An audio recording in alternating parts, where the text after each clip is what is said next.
So the first pair we're looking at is an over-year pair. Effectively, this is an outcross from a well-known UK/European breeder of Lizard Canaries. Bloodlines kind of distantly related to birds that I already have within the bird room. But starting off with this over-year clear cap silver female, first thing you can see is excellent spangling down the back, pretty extensive breastwork for an over-year bird that's a couple of years old. There is a fault that we're hoping to correct on this bird. If you look at the cap, which is a clear cap, but if you look at her right hand side above the eye, there is a little break in the eyelash of yellow feather or cap.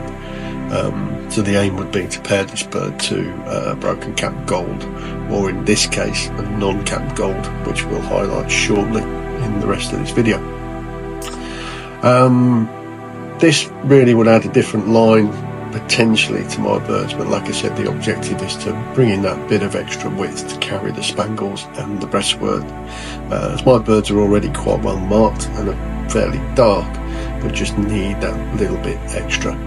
So that would be the aim over the next 2 or 3 years, is to kind of perfect that within the stud.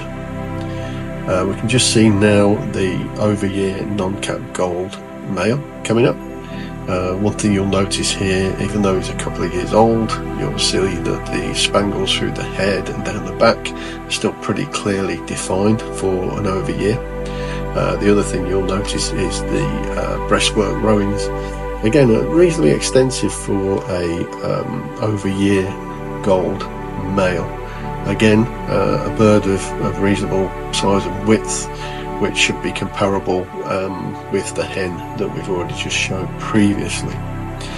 Like I said, it will add a little bit extra to the existing lines, so we'll run these separately. I might run him over a couple of other hens as well later on in the breeding season, just to extend the gene pool, but I feel this pair complements each other really well, and the breeder of these already confirmed that it would have been his intention to probably pair these next year had they remained in the stud.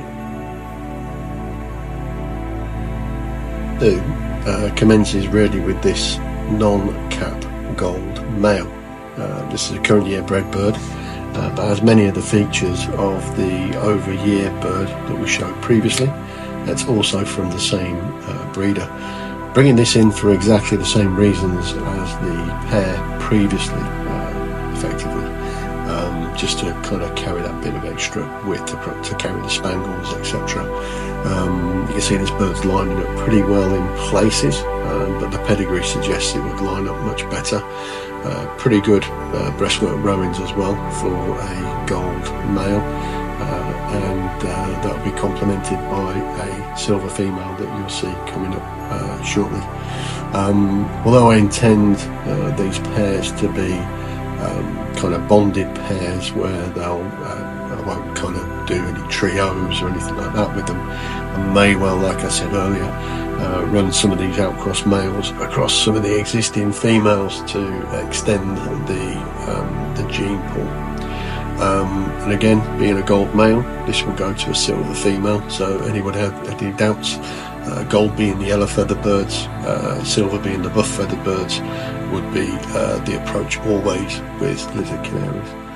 So this is a broken cap silver female. This has been brought in because it's related to the foundation males that we already have in the stud. Those foundation males actually came from Tony Horn a number of years ago, and anybody that's had birds from me in recent years will know that the birds that they've had from me also come from those foundation males as well. So the objective was to basically bring in further generations of related birds from a pedigree perspective, again carrying all the features that we like to see. Coming up now is actually on pair 3, one of those foundation males. So that is a non-cap gold. He's been particularly prolific in the breeding cage, very fertile bird, very good at filling eggs, has produced quite some considerable number of young Lizard Canaries for me. Actually, when you look at him on reflection, he's not a million miles away in terms of size compared to the birds that we've actually brought in. So again, very complementary, so really pleased with him. As you can see, even for a bird that's a couple of years old, still lines up reasonably well on the back, carries a little bit of that breastwork, carrying light feathers tipped on the tips as you would expect from an over year. But again, a bird that I'm looking forward to using again in the 2025 breeding season, because like I said, he's delivered the goods every time I've used him, and I don't see any reason why he wouldn't do so again, and this will be year 3 of using this particular non-cut gold male. But there's also an opportunity to probably move him across the hen that we showed previously, but for now my plan is to use him with this what I believe is a nearly non-cap silver female. Again, the same pedigree from the same breeder of that non-cap gold and that previous silver hen, carrying that little bit of extra size. Again, important to stress, size isn't particularly a point scoring aspect with the Lizard Canaries. It is very much about the spangles and the breastwork, etc., and the darkness and the ground colour and many other points, which I'll touch on in a future video where I'll run through the introduction of the Lizard Canary. But you know, those larger birds do tend to carry those spangles better, and that's an area that I need to improve. Pair number 4, a clear cap gold male that I'm particularly pleased with, that I've bred myself this year. He's always been in the cards whenever I've exhibited him, always been in the top 3 at least, and was also 4th best champion lizard at the national this year, carrying good spangles down the back. He lines up really well most of the time. Breastwork again not too bad.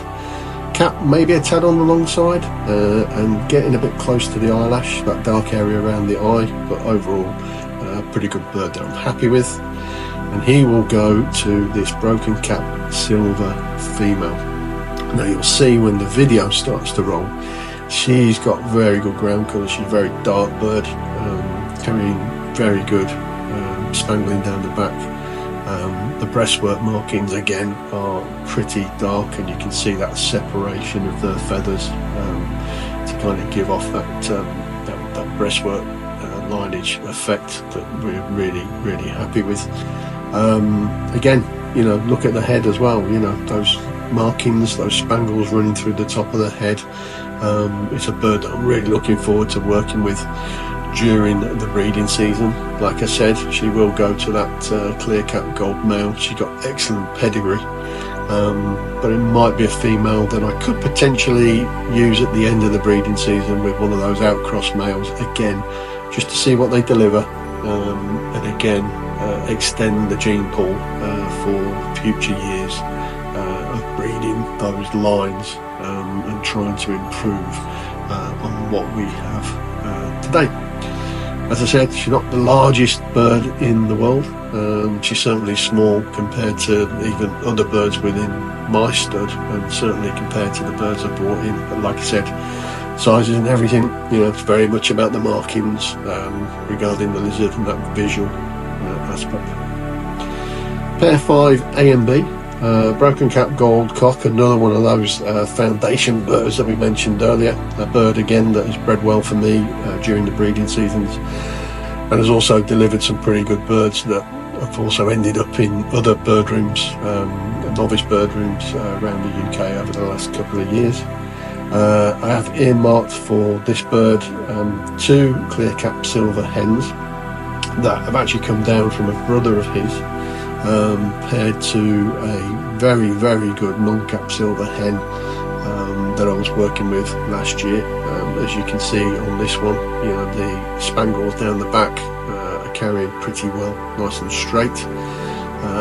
The breastwork is pretty good. You can see that bit of ground colour running through the middle, where there's absolutely an area where that breastwork lineage growings probably aren't there in the strength that I would like them to be, but trust me, if you'd seen the non-cap female that bred this and the other silver female you'll see coming up later, she had very extensive breastwork. So again, I think pairing back into this male, really good potential going for the 2025 breeding season.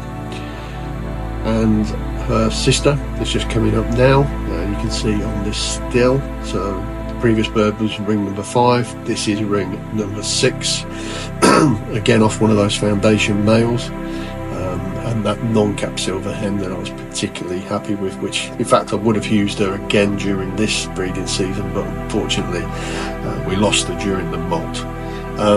These two hens as well do carry a little bit more width across the back compared to, for example, that broken cap silver hen you saw earlier. And I did change something a little bit with the colour food towards the end of the molting period, and these later bred birds don't seem to carry the colour as well as the earlier bred birds, so I'll be reverting back to doing my colour food mixed as I did at the beginning of the season, and I have done for previous years. Again, nice clear cap silver hen, just lacking a little bit of breastwork down the centre there, but on the whole, because of pedigrees, this is a bird that will still have a place in the 2025 season, even if it maybe wouldn't stay for the 2026 season.